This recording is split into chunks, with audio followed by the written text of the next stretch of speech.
están? Me da muchísimo gusto saludarles aquí en Converso, voces compartidas, propuestas educativas que se orientan a transformaciones profundas para el bienestar comunitario.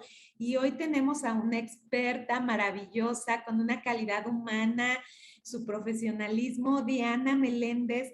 Bienvenida, ¿cómo estás? Vamos a hablar hoy acerca de la teoría del hechizo en el abuso sexual infantil. ¿Cómo estás, Diana? Muy bien, muchísimas gracias, Clau, por la oportunidad de compartir tu cálido y dulce espacio. Estoy feliz, me siento muy honrada y yo feliz de que podamos platicar y armar propuestas entre ambas. Claro que sí, pues como cada converso, iniciamos siempre con una breve historia en relación a la temática que vamos a trabajar. Se llama Una prueba de amor. Al caer la capa que cubría su realidad, Caperucita rompió en llanto. El encanto se había terminado. Ella sollozaba al percatarse de su ingenuidad y a partir de entonces se prometió a sí misma cuidar de su corazón y de su ser. La magia desapareció, arrasando con los mitos de lo que alguna vez consideró una prueba de amor.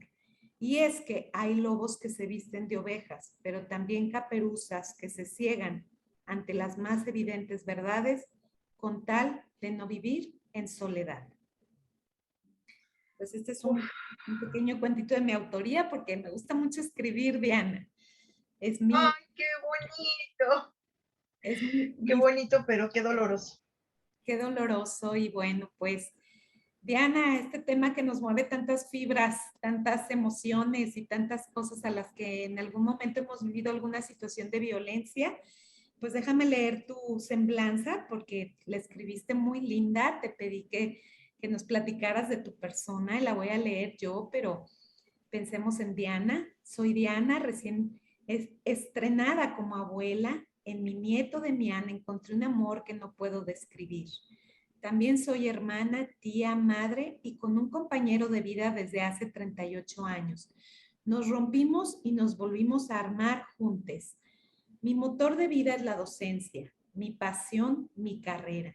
Ser trabajadora social y sexóloga me permitió conocer otras realidades y sobre todo aprender cuán diversas y maravillosas somos las personas. Puedo regalar esperanza de un cambio porque yo lo he vivido como sobreviviente de violencia sexual. El cine, el teatro y los libros son mi placer y poder compartir mi privilegio. Esa es Diana Meléndez que nos viene a compartir la teoría del hechizo en el abuso sexual infantil. Gracias, Diana, por tan bonita Muchísimas gracias. semblanza. ¿Mm? Muchas gracias, Clau. Muchísimas gracias. Pues mira, el tema que vamos a comentar es un tema muy recurrente, pero tristemente muy silenciado.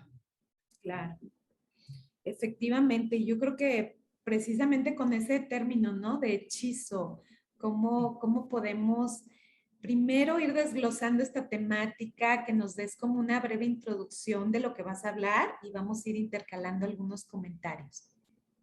Excelente, excelente, Clau.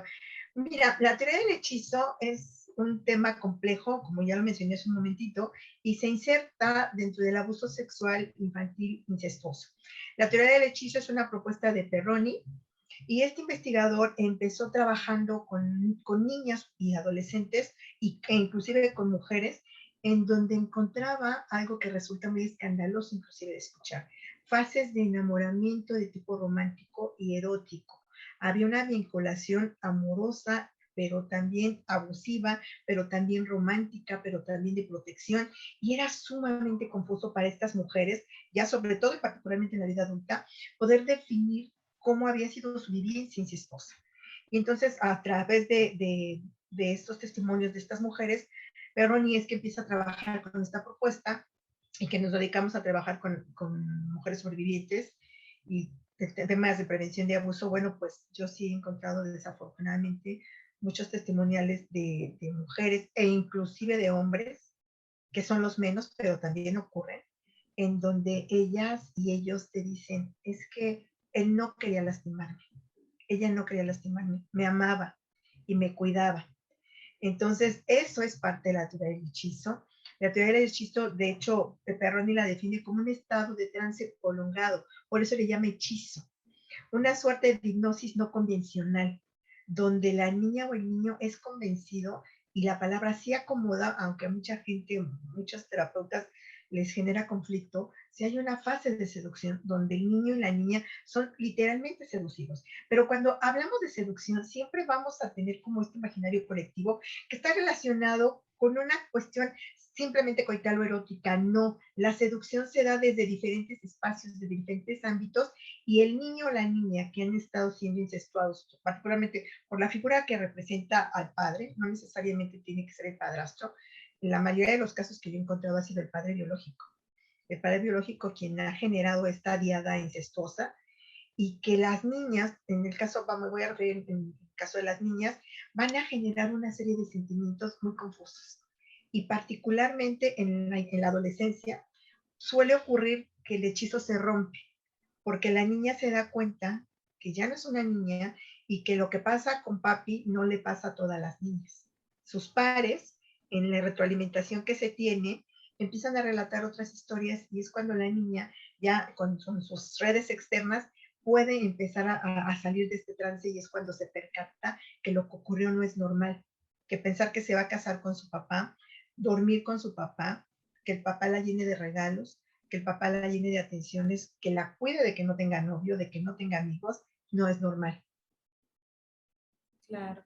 Oye, Diana, y un poquito hablando de este punto, de lo que es el hechizo y la parte seductora, como bien lo dices, no meramente relacionado a la cuestión sexual, sino, por ejemplo, a recibir una atención especial, a ser tomada en cuenta, porque eso también es muy importante ver cómo hemos aprendido, como dice Fina Sanz, a erotizar los malos tratos y a Sí, creer que sí, cuando alguien te presta atención, aunque esté abusando y que en ese momento ella no conciba la niña, me refiero, la idea del abuso como tal, pero que es, no me importa, aunque pudiera haber algún sentimiento encontrado en mí, no me importa porque estoy recibiendo su atención, estoy siendo alguien sí. especial para él.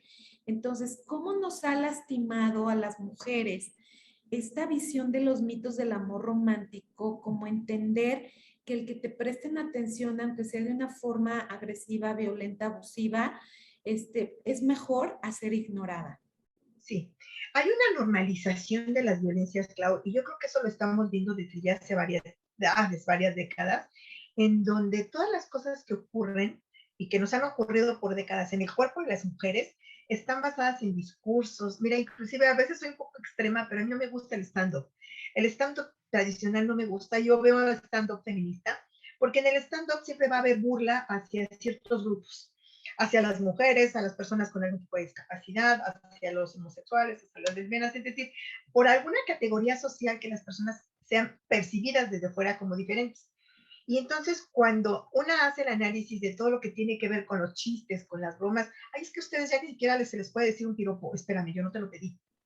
Y los piropos siempre están relacionados con esta violencia simbólica, pero lo hemos normalizado tanto que ni siquiera nos percatamos cuando alguien asume el control inclusive sobre nuestro celular, algo tan elemental, que tiene la clave de mi Facebook o de mis redes, es que nos queremos tanto, tenemos tanta competencia, tanta comprensión entre nosotros, que yo le tengo que dar mis claves para que él vea que soy absolutamente fiel, ¿no?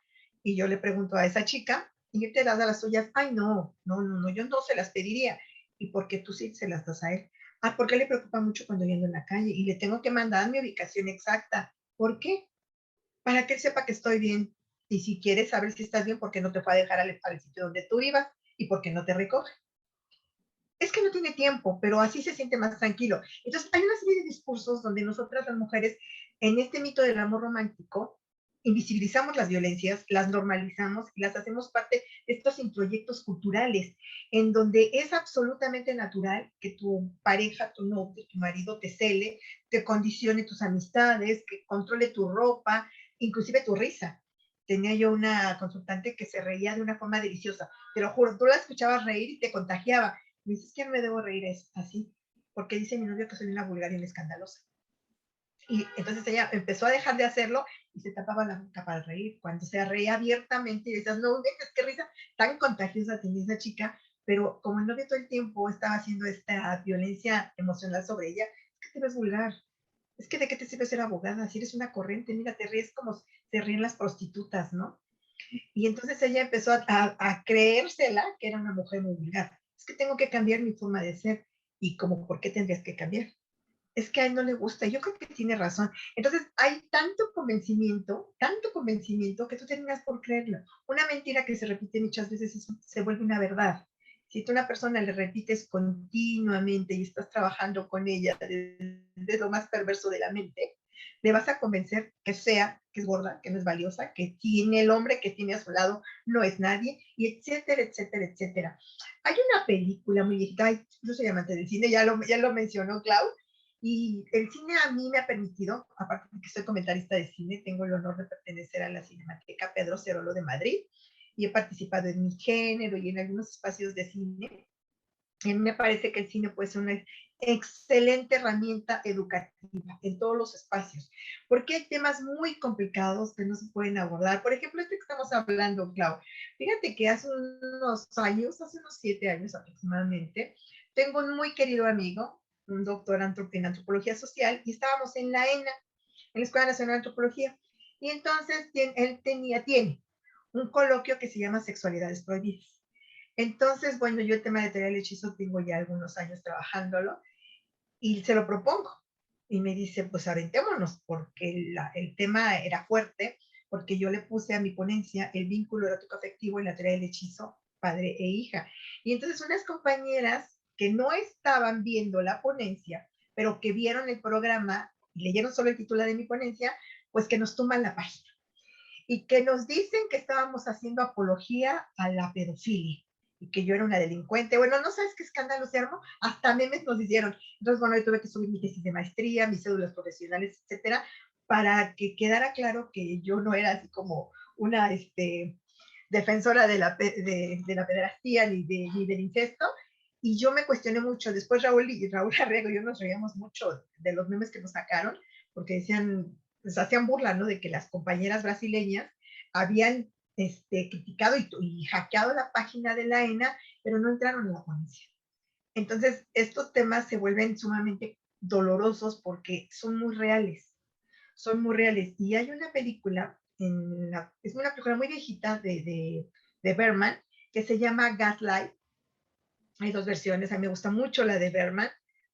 Y en Gaslight podemos encontrar búsquenla por favor, está en YouTube gratuita, completa, y se van a dar cuenta que la violencia tiene muchísimas caras, muchas máscaras. Gaslight es el término que se utiliza con una forma de violencia psicológica en donde las mujeres inclusive llegan a dudar de su estado mental, piensan que están locas porque el generador de la violencia les ha provocado tal desequilibrio que ellas están convencidas de que escuchan cosas, de que hicieron algo mal, etcétera. Y cuando lo viven de cerca, yo tuve la suerte y el honor de trabajar en unidades de atención y prevención a la violencia familiar y me llegaban muchísimos casos de ese tipo, donde me decían, es que, ¿sabes qué? Yo creo que me estoy volviendo loca porque el tipo le escondía las llaves, le llamaba y él le respondía la llamada y les decía, es que yo no te llamé, fíjate dónde tienes la cabeza y cosas así muy, pero muy perversas, pero que son tan sutiles que muchas veces no se notan. Y esa violencia sutil también está inserta en todos los casos que tienen que ver con incesto, porque la familia es un sistema vivo y la familia se compone desde el modelo ecológico, desde el modelo sistémico, de subsistemas. La familia es vista como un sistema y después vamos a ir bajando a los subsistemas y está el subsistema esposos, esposa, el subsistema padres, el subsistema hermanos. Y ahí se hacen alianzas, se hacen triadas y en estas alianzas vamos a poder ubicar que cuando el padre es el generador, padre biológico, padre putativo, padre de acogida, es decir, la figura que represente al padre de manera vinculada en ese sistema familiar, cuando el padre empieza a generar este tipo de abuso con la niña o con el niño, pero en este caso me gustaría más referirnos a las niñas, y ahorita explico por qué, el acercamiento es paulatino. No es que, tenemos que tener muy claro que un fenómeno es la violación y otro fenómeno es el abuso. Son fenómenos absolutamente diferentes. En un fenómeno vamos a encontrar en la violación un explícito abuso de poder, donde, por supuesto, la violencia es el eje central y el mensaje tácito también es: yo uso tu cuerpo porque yo quiero. Va más allá de un acto sexual, es un acto de abuso de poder asimétrico, pero hay violencia, per se hay violencia. Y en los casos de abuso no, porque hay todo un tratamiento psicoemocional que el generador del abuso va a estar trabajando durante un tiempo con la niña, con su sujeta de posesión sexual, en donde la niña inclusive, y en la vida adulta, cuando trabajas temas de anorgasmia, seguro tú lo sabes, Clau, que muchas de las mujeres que presentan dificultades en la respuesta sexual, particularmente anorgasmia o dispareunia, van a tener alguna vivencia incestuosa, pero la tienen disasociada, hay un bloqueo. Y entonces cuando te empiezas a trabajar, llegan estas mujeres y te dicen: es que no siento nada y no siento nada. Y bueno, empiezas a trabajar y la disociación se puede romper. Y es que te empiezan a decir: es que yo desde que tenía 4 años, mi papá, y te empiezan a platicar que el papá le daba muchos regalos, que el papá la tenía como una reina, que el papá la adoraba, que el papá le pagó una carrera carísima, etcétera, etcétera. Pero siempre fue una pertenencia del papá y la cosificación de su cuerpo desde que la niña tenía 4 años la aprendió. Y ahora que es una mujer con desórdenes alimenticios, con algún trastorno alimentario, con algún trastorno por consumo de adicciones o con cualquier tipo de trastorno, vamos a ir buscando, y cuando encontramos y vamos como con Shrek quitando capas, encontramos que hay una sobrevivencia de incesto. Y que pese a que no, ella no te va a relatar en ningún momento que hubo violencia, te empieza a relatar estos encuentros sexuales y con mucha culpa, porque los indicadores que van a estar presentes siempre son culpa y vergüenza. Entonces, cuando ella ya se dio cuenta, ella tiene culpa porque te llegan a decir las sobrevivientes: es que yo lo pedía. Por supuesto que sí, porque la niña fue erotizada y la niña recibió placer. Y a todas las personas somos hedonistas. El hedoné no es malo, pero el placer que recibe la niña ni siquiera puede comprenderlo. Entonces, después ella me relataba, una de mis sobrevivientes, que después ya en la pubertad, ya 9, 10 años, ella tenía los acercamientos sexuales, pedía los acercamientos sexuales con el padre porque le gustaba. Y entonces había que trabajar todo el tema de la culpa, ¿no? Y que ella responsabilizara a quien había cosificado su cuerpo y no a ella, porque ella había sido receptora. Fíjate que en este tema que me parece trascendente que comentes esto de la culpa, de la vergüenza, cómo se van manejando y entretejiendo, ¿no? En la persona.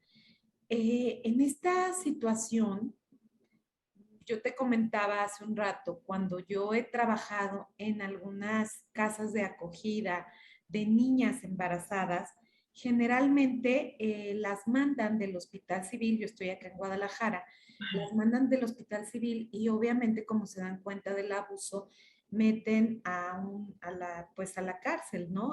Al abusador, que en este Sí, caso puede ser el papá o puede ser el padrastro en la mayoría de los casos o algún otro familiar, pero en la mayoría de los casos ocurre esto. Y cuando tú trabajas con las niñas, te das cuenta que ellas extrañan, lloran al papá o al padrastro porque de cierta forma, aunque estuvieran viviendo una situación de abuso, que era lo que comentábamos, ¿no? Finalmente ellas se sienten desprotegidas sin la presencia de quien para ellas les está brindando cierto tipo, no solo de atención, sino a veces también de cuidado o de protección, porque así es. muchas veces las mamás también, como bien lo dice, se silencian en Sí, un acto también de, pues, de complicidad dentro del sí, sistema familiar y a veces están muy ausentes las sí, mamás y los papás se hacen presentes en esta cuestión de satisfacer necesidades afectivas sí. o simplemente como de proveedor o de estar al pendiente de ciertas cuestiones que están requiriendo a nivel emocional y que van generando esta situación de hechizo. Entonces, ¿cómo no sentir ellas esta parte después, cuando ya lo viven de esa forma tan confrontativa? Culpa, porque no solamente es una culpa por su situación, sino es un estado también de culpa cuando al agresor de cierta manera ya se le hace Claro. una condena, ¿no? O un juicio, ¿sí? Sí, ¿Cómo sí, y no lo solamente es manejas? la culpa individual. ¿Cómo manejas tú esta Fíjate situación? que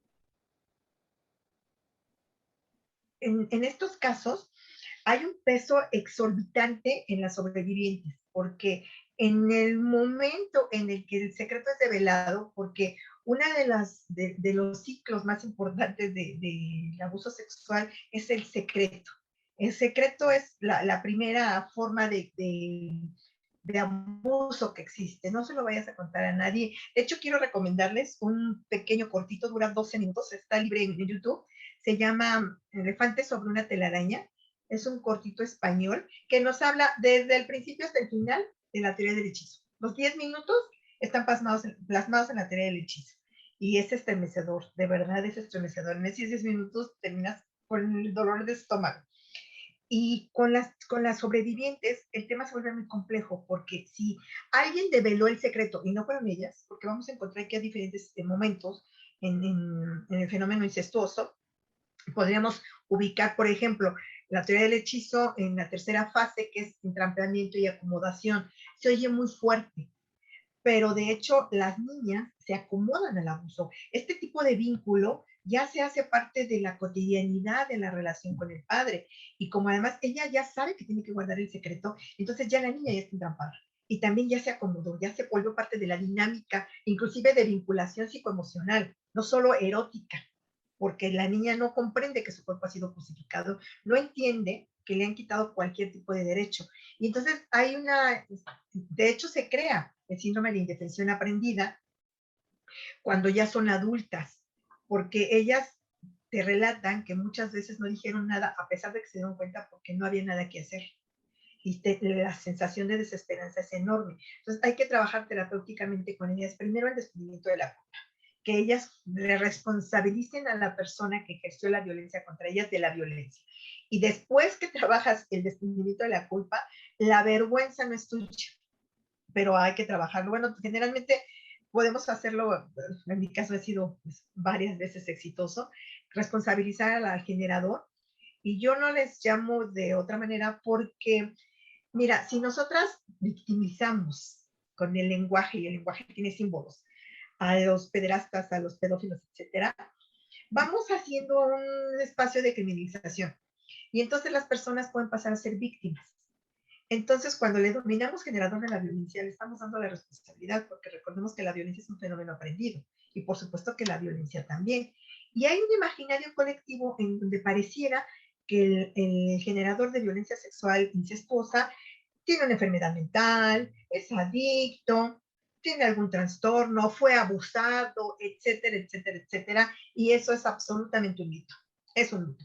Cualquier persona, hasta la más aceptada, hasta la más reconocida social, económica y políticamente, puede ser claramente un abusador sexual y que ni siquiera se haya percatado la propia esposa. Así ocurre. Y también hay un señalamiento contra las madres. Y aquí también hay un momento en que tenemos que detenernos un poquito a reflexionar.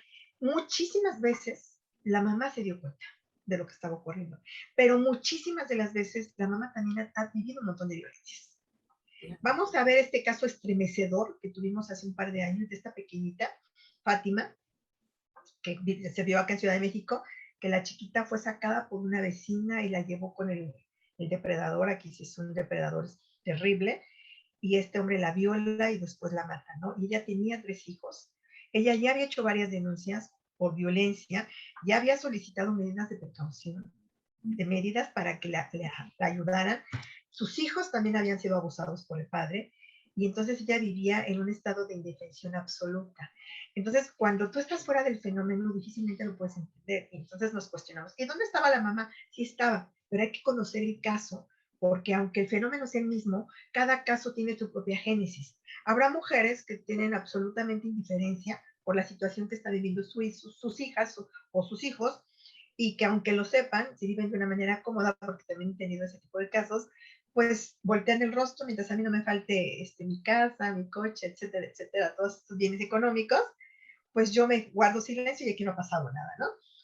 Pero habrá casos en donde las mujeres, estas mujeres que están viviendo en estas triadas, porque se vuelven triadas, cuando la madre se da cuenta ya no es una triada, sino es una triada, porque ya hay un silencio cómplice. Pero nosotras no sabemos de qué manera esta mujer también fue violentada, que fue obligada a guardar silencio, o ella misma por el miedo, ya sea por perder la vida o por que la hija pierda la vida, puede guardar silencio. Esta película que seguramente todo el mundo vio, la de Precious, que sale una Mariah Carey que hace un papel parabuloso de trabajadora social, pero yo soy trabajadora social y no me veo de repente tan devastada. Vamos a observar un fenómeno bien interesante en esta película. La madre de Precious sabía, porque ella relata en una parte muy cruda de la película, que cuando su marido le estaba, cuando mi hombre me estaba haciendo el amor, estiraba la mano a la cuna de la bebé para tocarle. La mamá siempre lo supo, e inclusive violentaba a la hija porque le decía que le había quitado a su hombre. También vamos a encontrar estos casos donde se construye una rivalidad entre de la madre hacia la hija. Pero para poder hacer un abordaje tenemos que tener todos los antecedentes. Y esa es la parte más complicada, porque muchísimas veces en esta construcción no monstruosa de lo vivido, se guardan recuerdos y entonces la disociación está presente. Es que no recuerdo. Tú cuestionas, a ver, cuéntame en la primaria cómo eras. Estás buscando si hay encopresis, eneuresis, si hay algún tipo de actividad de hipersexualidad, etcétera, etcétera, y no lo recuerdan. No lo recuerdan. De hecho, en mi tesis de maestría yo tengo un estudio de caso en donde justamente esta mujer maravillosa que me regaló su testimonio, hay cosas que no recuerda. Y aquí fue como muy interesante porque la disociación en este caso ocurre cuando llega el DIF y se los lleva, porque eran 4 hermanos los que estaban siendo violados, no abusados. El padre era un hombre muy violento que nunca se preocupó por seducirles, ni por enamorarles, ni por procurarles. Les violó de una manera brutal desde que eran muy pequeñitos. Y entonces ella puede recordar todos los ataques sexuales, pero no puede recordar su etapa escolar. Cuando ya literalmente les rescatan, no lo puede recordar. Y rompe la disociación cuando vuelve ya en la adolescencia a ver al padre y el padre la vuelve a violar esta vez analmente, por supuesto para no embarazarla, ¿no? Entonces, vamos a encontrar que en cada caso hay una particularidad y esta misma mujer, cuando me estaba regalando su testimonio, me dijo, es que él no era un monstruo, solo estaba muy enfermo. También tenemos que entender que hay una necesidad imperiosa de justificar que de repente existe ese amor hacia el padre. Lo tenemos que justificar, porque hay toda una estructura social, cultural, hegemónica, que nos dice que tenemos que amar a nuestra madre y a nuestro padre. Y entonces, si yo no lo cumplo, estoy siendo parte de los anormales, como dice Foucault, ¿no? ¿Cómo no voy a querer a mi papá? No, no era malo, estaba enfermo. Y esa es la memoria que ella tiene y esa preserva. Y está bien, porque si las sobrevivientes quieren tener alguna parte de su dolor justificado hacia sí mismas, está bien. Todo lo que te digan las sobrevivientes es lo correcto. Yo no voy a llegar con mi expertise a cambiarles la vida, no. Lo que ellas me dicen es lo correcto. Es que me quería, lo sé. Es que me cuidaba, lo sé. Yo no voy a decir, oh, oye, no, ¿cómo crees? Si te abusaba, no. Si ella te dice que sentía que la amaba, eso sentía. Y esa es la parte que se vuelve de repente muy polémica, porque muchas de las sobrevivientes te van a decir, es que me quería, es que me cuidaba, es que me proveía, es que yo también lo quería. Y llegan a confundir, por supuesto, un poquito y no en esta fase edípica, este enamoramiento hacia el padre, pero que ya se vuelve una fantasía hecha realidad. Bueno, ya hay vínculos sexuales. El padre la erotizó, el padre la tocó, el padre le procuró placer para su propio placer. Esa es la parte que las niñas que lo están viviendo ignoran, que ese placer que les están procurando no es para ellas, es para ellos. Sin embargo, ellas lo empiezan a transformar en su imaginario individual en algo menos doloroso. Claro. Pero ahí está el fenómeno.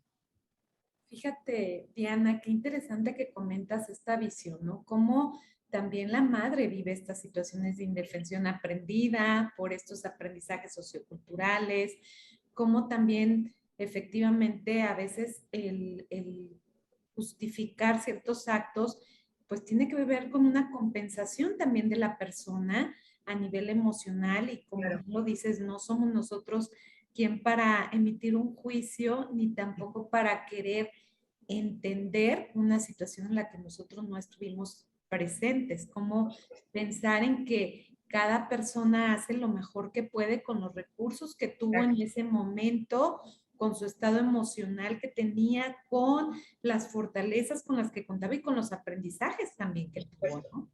Entonces, quitar esa parte de culpabilizar y más bien, como bien lo comentas, hay que ver, bueno, cuál sería una responsabilidad en ese sentido y qué se hace con esa situación emocional, ¿no? Que se está viviendo, sobre todo.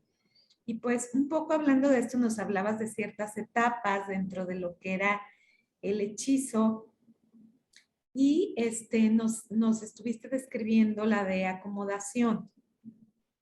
¿Nos Así es. pudieras como ir describiendo cada una de ellas para poder comprender cómo se da este fenómeno? Claro que sí. Mira, primero vamos a entrar esta que resulta complicada de repente, inclusive en espacios terapéuticos, luego las y los compañeros que hacen grandes ojos, pero tenemos que hablar de la fase de seducción y o convencimiento. Es en donde se encuentran los primeros acercamientos. El generador de la violencia sexual ya tiene, sabe, aunque tenga varios hijos, varias hijas, sabe con quién. Es algo que pareciera, no, pues no sé, está quizá un sexto sentido, pero generalmente las personas abusadoras tienden a saber con quién sí van a poder y con quién no. Y esto va a tener que ver con la personalidad del niño, de la niña, con su temperamento, con su carácter, con su apego, porque vamos a encontrar, de acuerdo con lo que nos dice Volvi, que el apego no siempre va a estar depositado en la madre. Quizá la madre ha sido periférica, quizá la madre que ha vivido situaciones diferentes o la propia historia de vida de la madre le inhibe poder tener este vínculo afectivo con la hija que le permita protegerla y la hija sentirse protegida. Y entonces las niñas que crecen con un apego desorganizado o caótico van a ser más susceptibles de ser captadas en estas fases de convencimiento o de seducción. La fase de consumación, bueno, ya está, ya te llevé regalos, ya te hice sentir que eres muy importante, mira, yo te quiero mucho, lo que yo siento por ti no lo siento por ninguno de tus hermanos, eres la niña más especial del mundo, yo te amo, pero nuestro amor no lo pueden entender las demás personas, porque los papis y las niñas sí se pueden besar en la boca, yo sí puedo tocar tu cuerpo porque yo soy tu papá y yo te amo, pero nadie más puede saberlo porque no lo van a entender, etcétera, etcétera, etcétera. Va a haber literalmente lavado de cerebro, literal. Va a haber un convencimiento a través de la seducción amorosa. Se oye muy fuerte, pero así ocurre. La niña es seducida. Empieza en los tocamientos, los acercamientos son paulatinos, no están de inmediato. Esta persona generadora del incesto va a hacerlo poco a poco, va a hacerlo con cuidado. Ya tiene toda una estructura, el fenómeno se vuelve sumamente sofisticado, particularmente lo que tiene que ver con el incesto, no con el abuso. Tenemos que entender que son fenómenos diferentes. En el incesto van a estar estos vínculos parentales, sanguíneos o no, pero hay vínculos parentales. Y en el abuso puede ser cualquier otra persona de la familia que quizá también ha utilizado la misma técnica, pero no, el vínculo no es tan fuerte. Y de ahí vamos a observar las secuelas. A mayor vinculación afectiva y amorosa entre el generador del abuso y la sobreviviente, en las secuelas pueden ser inclusive más difíciles de abordar, porque ella va a estar absolutamente convencida. Y la fase ya de consumación del abuso es donde ya hay inclusive caricias de índole genital del padre hacia la generadora, violación equiparada, que le practique sexo oral, la niña le obligue a que le practique sexo oral. Es decir, ya hay prácticas sexuales per se. Y en la fase 3 que vamos a encontrar la teoría del hechizo, bueno, la niña ya se adaptó, ya hay un proceso, hay un tiempo. Eso sí lo vamos a tener que entender, que esto puede durar años, años. Y entonces el generador del abuso tiene todo el tiempo del mundo, tiene todo el tiempo del mundo para utilizar todas las estrategias que tenga a la mano para poder cosificar el cuerpo de la niña. Y muchas mujeres pueden o no romper el hechizo en la edad adulta o no. Hay una película buenísima, por favor véanla, está en Amazon Prime, se llama Éxtasis. Todo mundo, seguro Clau, todo mundo, todas le hemos trabajado esa película, porque literalmente nos dice paso 1, paso 2, paso 3, paso 4. ¿Verdad? Hay un poquito de poco ortodoxia en uno de los terapeutas. Sin embargo, sí nos va hablando de las diferentes esferas de la vida que cruzan los cuerpos de las mujeres sobrevivientes, trastornos obsesivo-compulsivos, trastornos en la respuesta sexual humana, trastornos en el estado de ánimo, trastornos, etcétera. Y esta película sí nos va enseñando así, de la mano, cómo podemos observar este fenómeno. Hay otra película muy interesante, basada en un libro de Stephen King, que yo no pensé que pudiera tener este tipo de lectura. También está en Amazon Prime, se llama Dolores Claiborne, o Dolores Claiborne, así se llama el libro, y así le pusieron a la película. Es con Kathy Bates, es un peliculón, porque también vamos a encontrar un fenómeno de disociación. Aquí lo que vamos a observar es la disociación. La hija no recuerda lo que pasó, porque su cerebro decidió olvidarlo. Y esta parte de repente no la tenemos muy clara, porque en algunos espacios me he encontrado, ay, por favor, ¿cómo no se va a acordar de eso? Claro que no, por supuesto. Y hay desde los espacios de procuración de justicia, bueno, ¿y por qué se cayó tanto tiempo? Y en esta estructura patriarcal y machista, no, pues es que ya dejaste pasar 20 años, mija. No, pues lo que pasa es que a ti te gustaba, y toda esta serie de juicios sociales que son un señalamiento brutal hacia las sobrevivientes, en donde ellas mismas se cuestionan, y ahí vamos a encontrar siempre la culpa y la vergüenza. ¿Y por qué no lo dije? ¿Por qué no podía? Si llegan, yo he encontrado consultantes que tienen 60 años, 65, y una de 70, que hasta los 70 pudo romperlo. Papá ya había muerto desde hace muchos años y ella no lo podía romper. No sabía, nunca había tenido un orgasmo, había sido una mujer muy limitada por su esposo, etcétera. También tenemos que entender que muchas de estas mujeres que han vivido este tipo de violencias, el aprendizaje social en esta cultura machista es a la cosificación de sus cuerpos. Tu cuerpo es una cosa y se usa, y está este mensaje intrínseco. Entonces es muy común que se emparejen con hombres que les violenten, de cualquier forma. De cualquier forma, es muy común encontrar mujeres con sobrevivencia de incesto, que tienen parejas abusivas, que también se meten en relaciones muy tóxicas, que se autolesionan. Yo tengo un caso muy interesante, Clau, de esos casos que te juro que no es porque me da mucha flojera escribir, pero es un caso muy interesante. Yo trabajé mucho tiempo para educación especial y no estábamos en campo, no estábamos en centro de atención múltiple, sino que estábamos en una escuela regular. Y a nosotras nos mandaban a las niñas y a los niños que por alguna circunstancia, siempre eran TDAH. Ah, sí, porque en el 2000 todo era TDAH. Teníamos una fila de TDAH y teníamos una chiquita preciosa, preciosa, que tenía una conducta muy diferente al resto de los niños. La niña tenía todas las fobias que tú te puedas imaginar, todas, todas, una niña preciosa. Pero en el área de la cognición la niña no tenía ningún problema, nada más que la niña no podía aprender porque nunca estaba concentrada, se hacía pipí, tenía 7 años, era muy alta, muy bonita. Y entonces cuando yo me pongo a trabajar con ella, teníamos que trabajar para saber, primero, si había algún problema en la cognición. Yo hacía la primera evaluación, yo no le encontré ningún problema de lectura, tenía buena lectoescritura, había comprensión lectora, etcétera. De lo descartamos por ahí, pero yo trabajando con la niña, me dice, y la niña siempre se estaba durmiendo. Entonces, eso llamaba mucho la atención. Yo me quedaba pensando, dije, o hay una situación de violencia, o hay una situación de duelo, porque la niña no duerme. Y es la etapa donde más duerme. Se quedaba dormida en la banca, literalmente. Y cuando yo le pregunto por qué no duermes, me dice, ay, es que cuando mi mamá y mi papá me están arrullando juntos no puedo dormir. Y me cuestioné mucho, dije, ¿duermes con tus papás? Así con los dos, yo estoy en medio. Y me hacen las cosquillitas para dormir. Ok, ¿y cómo son las cosquillitas? Ay, pues allá abajito, en la palomita. A veces mi mamá o a veces mi papá. Y luego me dan besitos. Y yo dije, oh. Entonces, fue un caso bien interesante. Por supuesto, la psicóloga se aterró y cuando le entró, pero pues afortunadamente yo ya me estaba formando en la especialidad en abuso y dije, pues yo sí, porque vamos a ver de qué manera podemos ayudar a esta chiquita. Y entonces, bueno, yo mando a hablar traer a la mamá y la mamá no llega sola. Eran una diada absoluta el papá y la mamá, pero ambos tenían sobrevivencia de incesto. Para ellos, tener este tipo de prácticas con su hija era parte de la cotidianidad del sistema familiar. El papá había sido incestuado y la mamá había sido incestuada. Entonces, lo que la niña decía no tenía nada de anormal. Era absolutamente normal. Entonces, esta parte de repente a nivel terapéutico es muy chocante porque dices, a ver, espérame tantito, ¿cómo va a ser normal? Para ellos sí. Entonces, tenemos que salir del fenómeno y verlo desde afuera y ver que para ellos, que tenían seguramente varias generaciones incestuosas, el vínculo sexual era parte del crecimiento y del sano desarrollo psicosexual de su hija. Entonces, ni siquiera utilizaban la palabra que la masturbaban o le practicaban sexo oral. La acariciaban para que la niña se durmiera. Es normal, maestra, a mí me lo hacía mi mamá. y a mí mi papá. Entonces fue un caso muy, muy, muy interesante que pude documentar un poquito. Ujú. Estuve trabajando con la niña.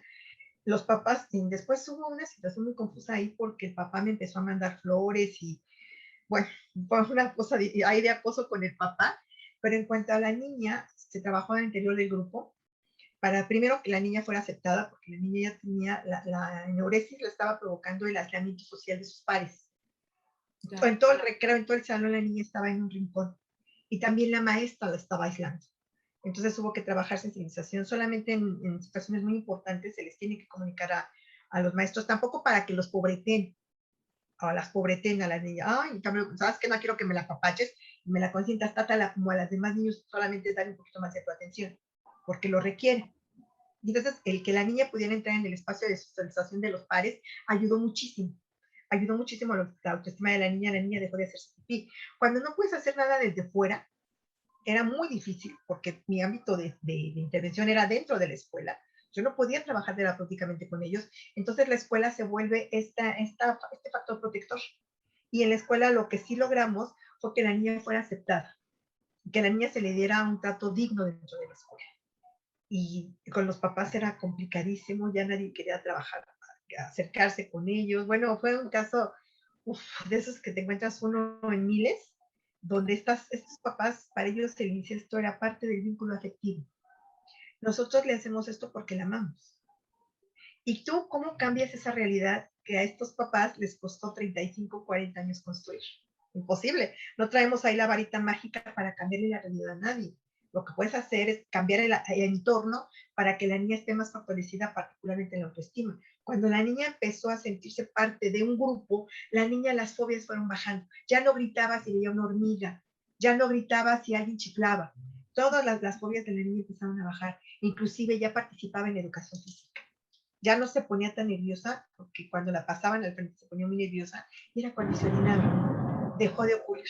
Fue un año y medio trabajando con la niña hasta que me tuve que cambiar de escuela porque, bueno, el papá confundió algunas circunstancias y creo que también la mamá, a lo mejor la idea, antes de que me pusieran un trío, dije, no, yo mejor me cambio de escuela porque no, ya el papá me estaba acosando y me daba miedo. Yo estaba en zona de Tepito y me daba, sí, me da un poco de miedo. Entonces, terapéuticamente, profesionalmente, tenemos que saber que primero tenemos que preservar el autocuidado. Entonces, es un caso en el que yo me había metido mucho y creo que esto ya está poniendo peligroso para mí, porque ya empecé a trabajar con la niña algunas cuestiones de la sexualidad para autocuidado. La niña no había sido penetrada Ajá. todavía por ninguno de los dos, pero eso iba a ocurrir en el corto, largo, mediano plazo. Y yo estaba tratando de darle herramientas a la niña de manera individual. Pues es que yo creo que en este sentido de lo que nos hablas, Diana, precisamente de esa prevención en todos los niveles, como hablamos de ese modelo ecológico del que nos comentabas, esa parte del ecosistema comunitario, ¿no? Las escuelas, los pediatras que muchas veces son los que identifican también Sí, situaciones de abuso, cómo la educación integral de la sexualidad debe de ir orientada en todos los rubros por para supuesto. generar estas conductas de autocuidado y de Sí, prevención, que no sí, solamente sea en función del niño, sino también en el ambiente familiar, en el entorno comunitario, en este macrosistema también, ¿no? Y sí. parte de eso creo que es mucho la labor que tú también desarrollas en este sentido de prevención. Y pues como este es un proyecto que también hablamos acerca de estas propuestas educativas, ¿qué serían tus propuestas? ¿En qué estás trabajando? Platícanos de esta forma para educar de manera integral en la sexualidad. Fíjate que yo, primero que nada, egresé en el 99-2000 de AVE de México. Yo tuve la inmensa fortuna de formarme con las compañeras que iban a ser parte del equipo de la naciente Clínica Condesa. Entonces fui privilegiada, tuve a los mejores del mundo mundial, Oscar Chávez Lanz, Juan Carlos, Hernández de Cuero, Roberto Garda, bueno, todos los mejores estaban ahí y me formé con gente de Gire, con gente de Manta de México, etcétera. Y por supuesto con todo el equipo de lo que sería con la Rey Robles, este, la Clínica Condesa. Y entonces para terminar teníamos que hacer un proyecto. Y mi proyecto fue un modelo educativo de educación integral de la sexualidad. Dije, nunca en la vida me lo van a aceptar, porque esto íbamos a hablar de el autocuidado, prevención, masturbación, diversidad sexual, etcétera, etcétera, etcétera. Y fíjate que tuve la fortuna de llegar a una escuela donde mi directora estaba igual de loca que yo. Y llego con mi modelo y le dije, yo quiero trabajar esto. Era una psicóloga clínica y me dijo, adelante, porque ella tenía muchos hijos, 6 o 7. Y me dijo, ¿sabes qué, Diana? Esto nadie lo hace. Inclusive en el bloque 3 del libro de Ciencias Naturales, para educación primaria básica, se brincaban los profesores y las profesoras el tema y nadie lo tocaba. Me dice, vamos a venderles un producto que ellos no quieren hacer. Y eso me permitió entrar en estas escuelas de una zona tan complicada como en ese momento la colonia Exipódromo de Peralvillo. Y pude trabajar desde agosto hasta mayo un programa completito con niñas y niños de quinto y de sexto de mis escuelas. Teníamos en ese momento 5 escuelas y yo trabajaba con mis niñas y con mis niños un programa integral de sexualidad, pero trabajábamos primero autoestima, autoconocimiento, toma de decisiones, adicciones, y yo entraba en enero, de acuerdo a la Ley General de Educación, con todo lo que tenía que ver con temas de la sexualidad.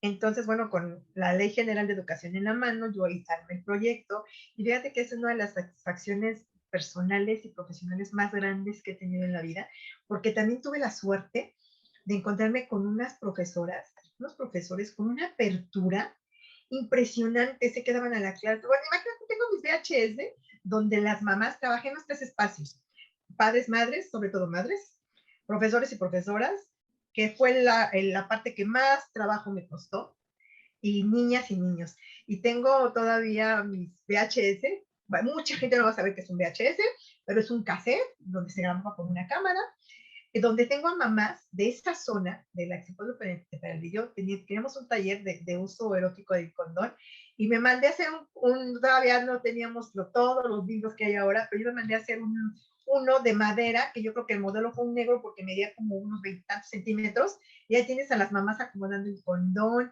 y trabajábamos prevención de embarazo, y entonces como ya tenía yo trabajo previo con las mamás iban a hacer este experimento social de que sus niñas o sus niños compraran en la farmacia condones y cuáles habían sido los obstáculos o que llegaran al centro de salud. Estoy hablando del 2001.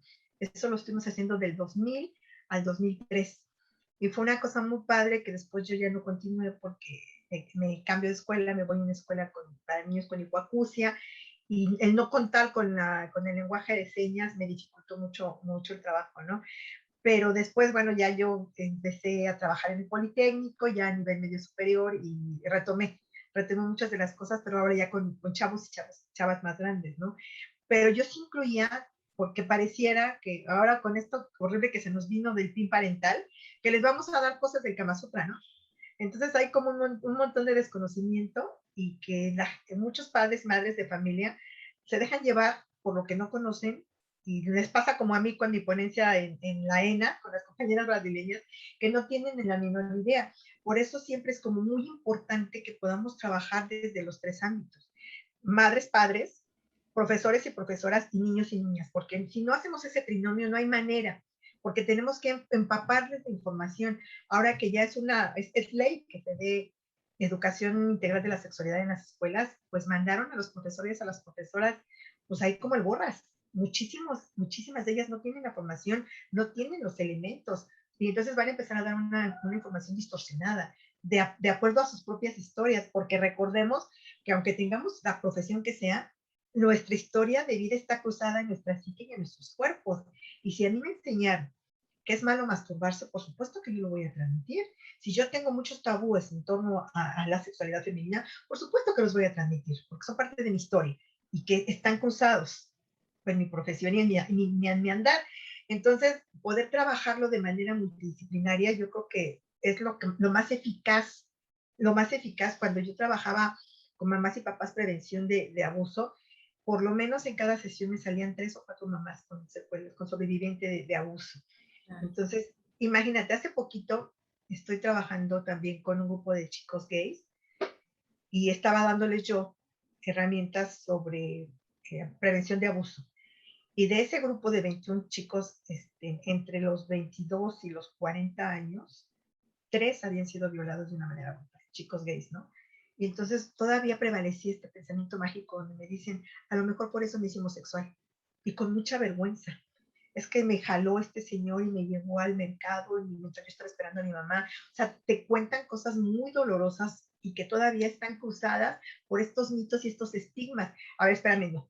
El que te hayan violado no tiene que ver con tu identidad ni con tu orientación sexual. Eso no es cierto, porque muchísimas personas que desconocen sobre el tema dicen, ay, es que pobrecitos de los gays los violaron. No, espérame tantito, ni los probetes. Y la gran mayoría, bueno, en mi experiencia, la gran mayoría de los generadores de violencia sexual son heterosexuales. Yo no digo que no haya, pero yo no me he encontrado hasta este momento ningún homosexual que haya violado y o abusado de un menor. Seguramente los hay, pero yo no me he encontrado, solamente personas, mujeres y hombres heterosexuales. Claro. Pues bueno, Diana, yo creo que ya nos diste un panorama muy, muy profundo, reflexivo, nos dejas con muchas reflexiones, con mucha riqueza. Gracias por tu generosidad al compartirnos no solamente tu conocimiento, sino tu experiencia clínica. Y pues me gustaría, si pudieras decirnos dónde te podemos contactar, tus redes, si quieres comentarnos algo que estés desarrollando actualmente, algún proyecto, adelante. Claro que sí. Mira, yo estoy colaborando ahorita muy gustosamente con un colega al que amo y tenemos la locura de que él trabajó muchísimo. Yo la verdad es que nada más me senté a verlo cómo trabajaba y echarle muchas porras, hasta con globos. Y tenemos un diplomado en Educación Integral de la Sexualidad en el Instituto Mexicano de Psicooncología. Las clases son los sábados, ahorita ya llevamos varias sesiones, pero lo vamos a estar, como ya se logró, lo tenemos, ese fue un trabajo que tenía mi amigo Oscar considerado desde hace mucho, pero pues yo la verdad es que tengo mucha chamba y me daba mucha pena no poder estar ahí, pero le dije, todo lo que tú digas, sí.